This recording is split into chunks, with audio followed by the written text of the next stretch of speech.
Voilà, maintenant nous allons faire la face jaune. Et pour la face jaune, nous allons faire comme pour la face blanche, c'est-à-dire que nous avons à placer la croix jaune, c'est-à-dire les arêtes jaunes, pour faire la croix jaune. Ensuite, nous nous occuperons des coins.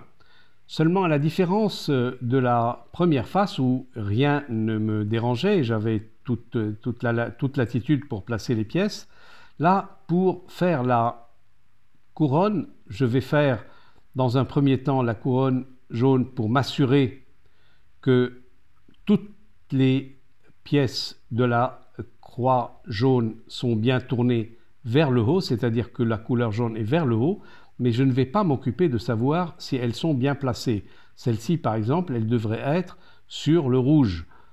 Ce côté devrait être sur le rouge. Celui-ci devrait être sur le bleu. Donc si je mets celui-ci sur le bleu, je n'aurai pas l'autre sur le rouge. Il est là.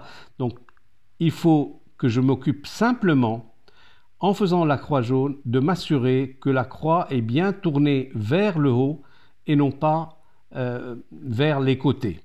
Donc vous voyez maintenant, j'ai par chance des coins qui sont tournés vers le haut.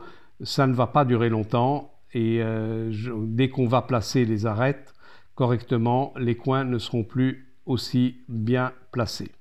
Alors pour placer pour faire la croix jaune, je dois choisir une arête à retourner. Ici, j'ai une arête à retourner. Je la mets devant moi. Je dois m'assurer qu'il y a une deuxième arête qui doit être retournée, soit derrière, soit à droite. Attention, si vous avez une arête à retourner qui est à gauche, ça ne marchera pas. Pour une raison simple, c'est que nous allons travailler avec des tangos et que cette arête-là, elle ne va pas vraiment bouger. Cette arête qui est ici, elle ne va pas vraiment bouger quand on fera un tango à droite. Et là, nous allons faire effectivement un tango à droite, mais nous allons auparavant retourner cette arête. Alors, je commence par le retourner comme ça. Et maintenant, je fais un tango à droite, ce qui me permet de la mettre ici.